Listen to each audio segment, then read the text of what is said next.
Bloodborne is often thought of as a Lovecraftian horror, and although there are certainly plenty of unknowable fish monsters in the latter half of the game, I believe focusing on this one influence does a complete disservice to its scope and depth, both stylistically and thematically.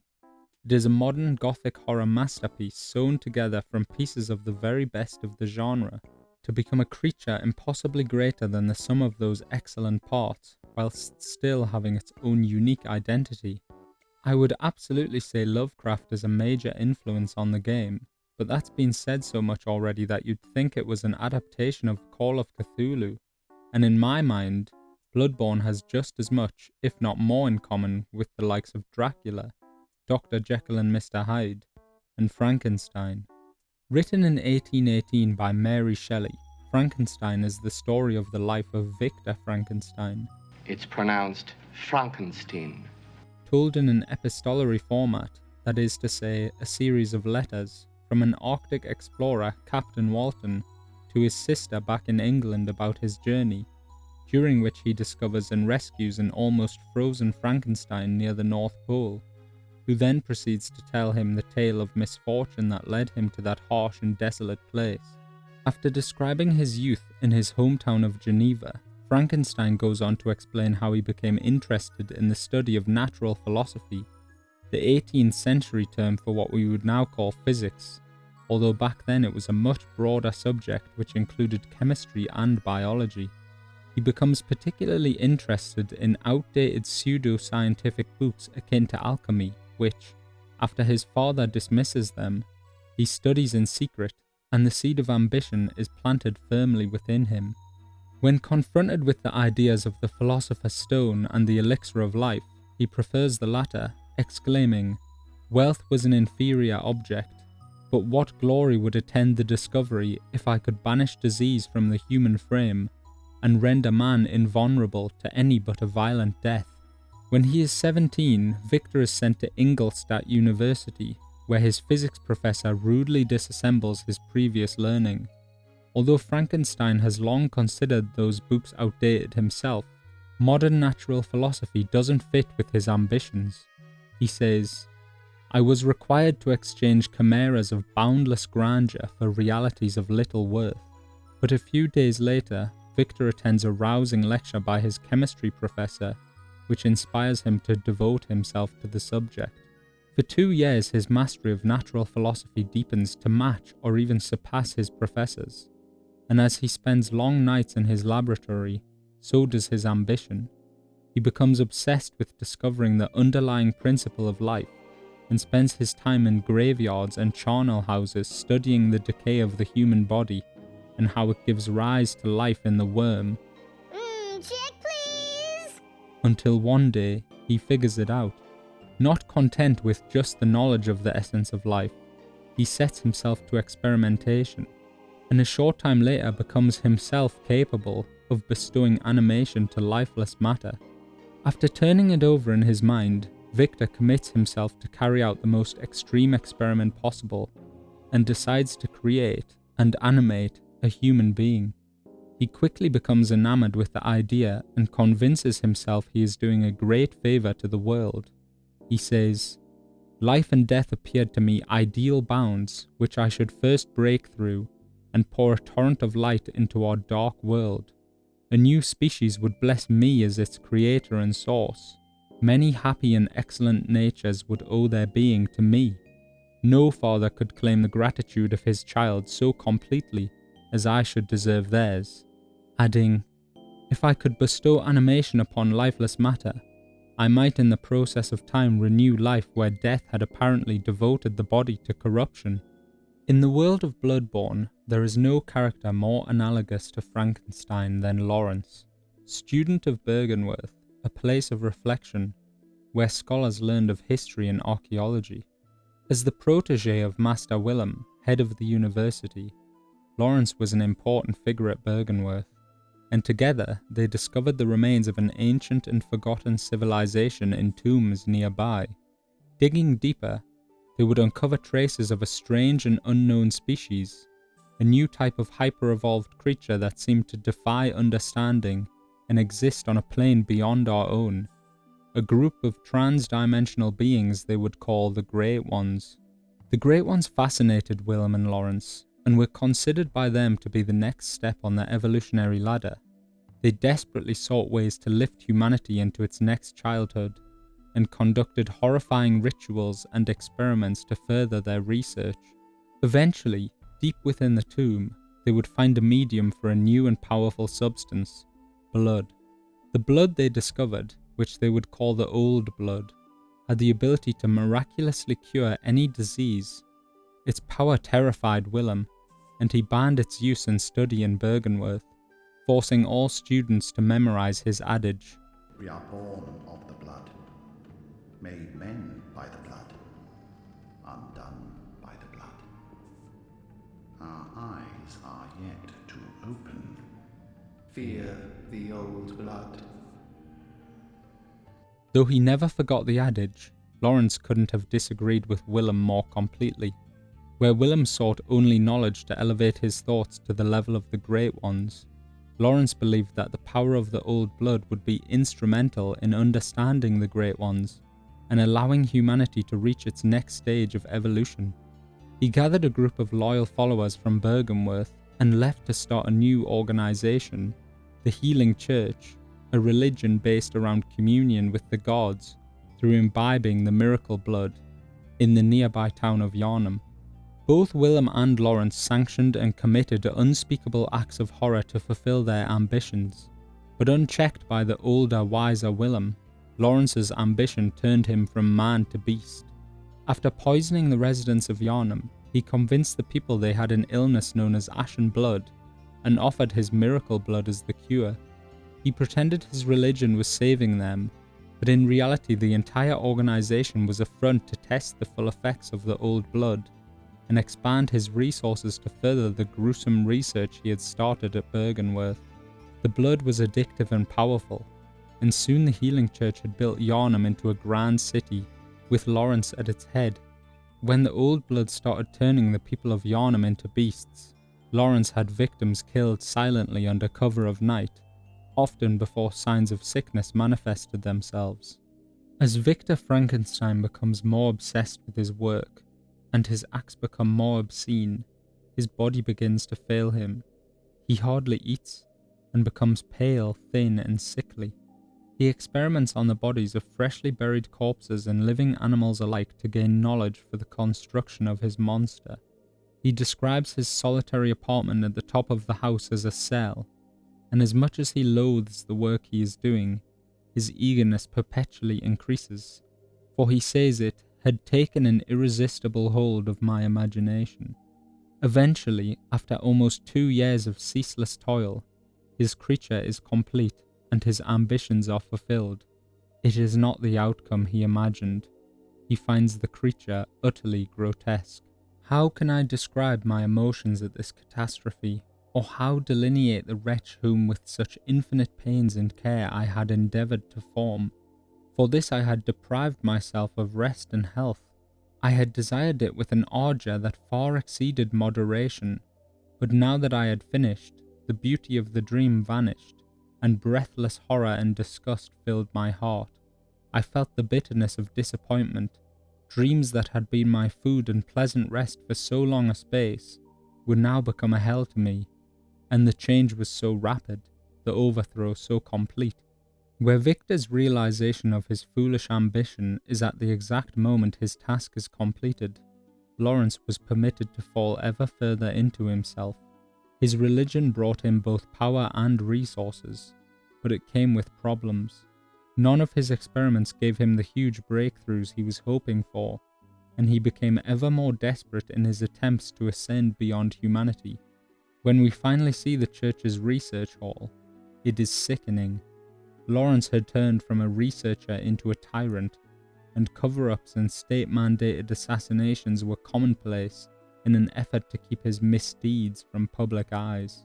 Using the umbilical cord of a Great One, Lawrence and his associates beckoned the Great One known as the Moon Presence. Whilst the ritual was indeed a success, it had unintended consequences, and the descending of the red moon greatly accelerated the beastly transformation caused by the Old Blood. A huge portion of the residents of Yharnam were transformed into beasts instantly. It was so bad that the original town of Old Yharnam was sealed off and burned to the ground with its residents still inside. This would be Lawrence's final success, as the influence of the Red Moon transformed him into the first cleric beast, a wretched creature that dwarfed the average beast, his physical appearance finally losing the humanity his spirit had lost long ago. Though both of these stories are gothic in style, they are reminiscent of a different genre which tackles this exact theme all the time: science fiction. Alien, Akira, every AI story ever made, all of these tales depict individuals or organizations that have a blind, reckless drive to use scientific experimentation and untested technology to acquire knowledge, wealth, or power, whilst ignoring the possible consequences of their actions, only to leave devastation in their wake. And that's just the first letter of the alphabet. It would be far easier to list science fiction that isn't set in a dystopian future caused by scientific progress, or a world that is about to become one.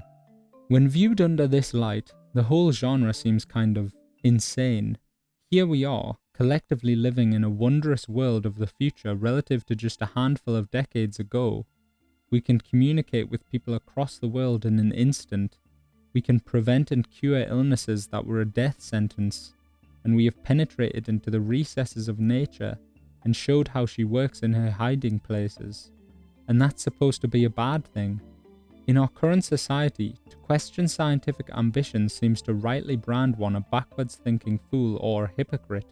I'm well aware of the irony of uploading this video to the internet, and yet some of the most thought-provoking works of fiction discuss this very idea.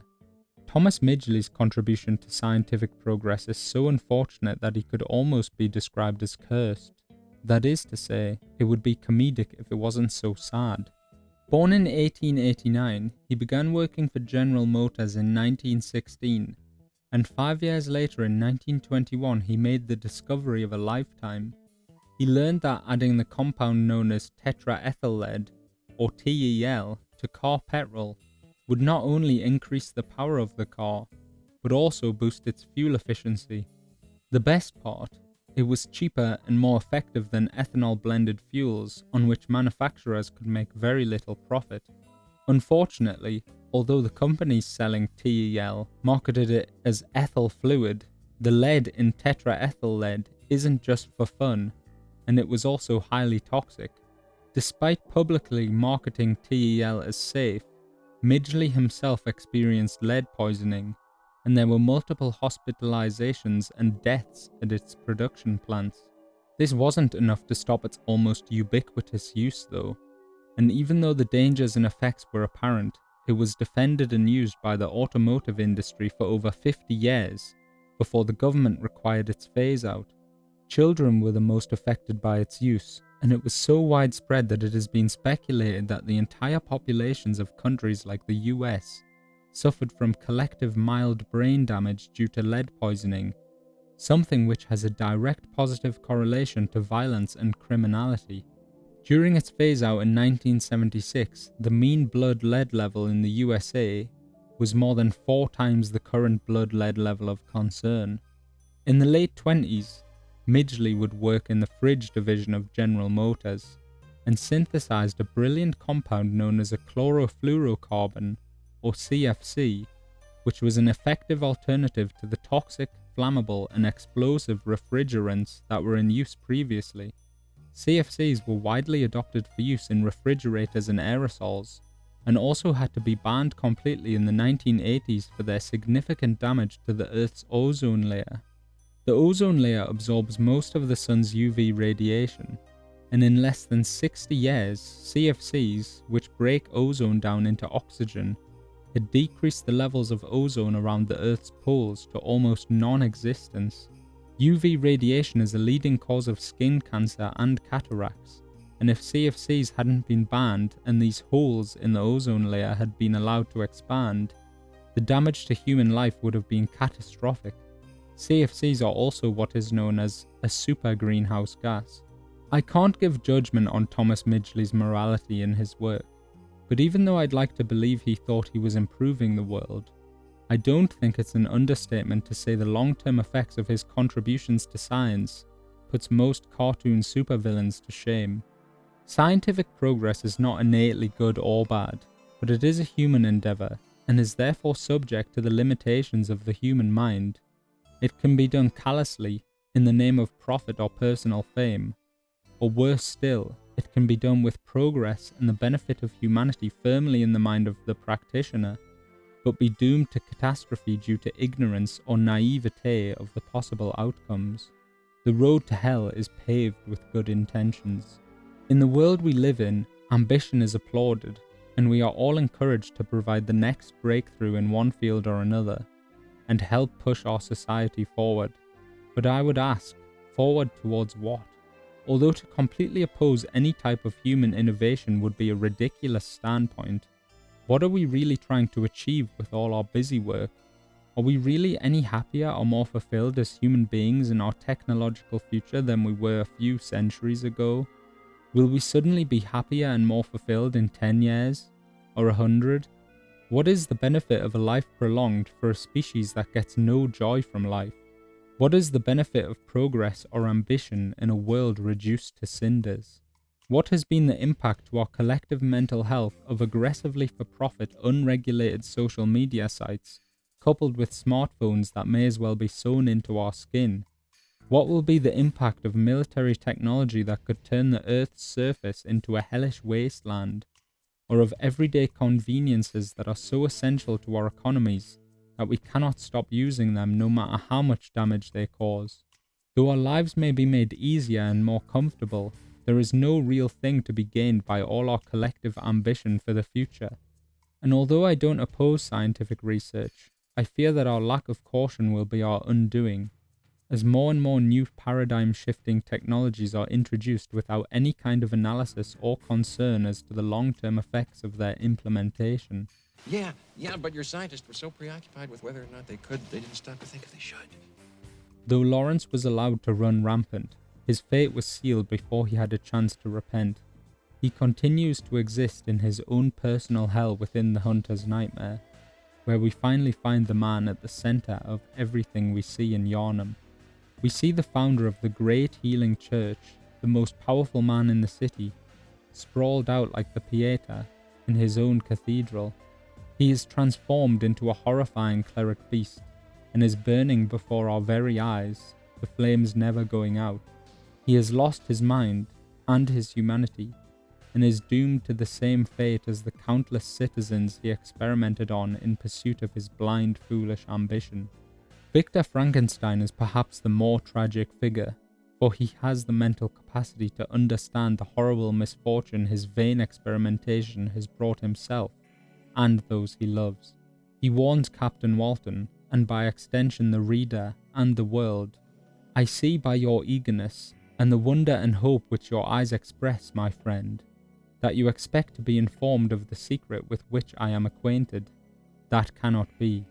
Listen patiently until the end of my story, and you will easily perceive why I am reserved upon that subject. I will not lead you on, unguarded and ardent as I then was, to your destruction and infallible misery. Learn from me, if not by my precepts, at least by my example, how dangerous is the acquirement of knowledge, and how much happier that man is who believes his native town to be the world, than he who aspires to become greater than his nature will allow. If no man allowed any pursuit whatsoever to interfere with the tranquillity of his domestic affections, Greece had not been enslaved, Caesar would have spared his country, America would have been discovered more gradually, and the empires of Mexico and Peru had not been destroyed. How many tales have been written about the horrible disasters that befall those who naively put their own selfish ambitions before humanity in the 200 years since Frankenstein's warning? How many of them will fall on deaf ears in years to come? In our efforts to conquer the world with our progress, I fear we will only destroy it. Thank you for watching. Peace.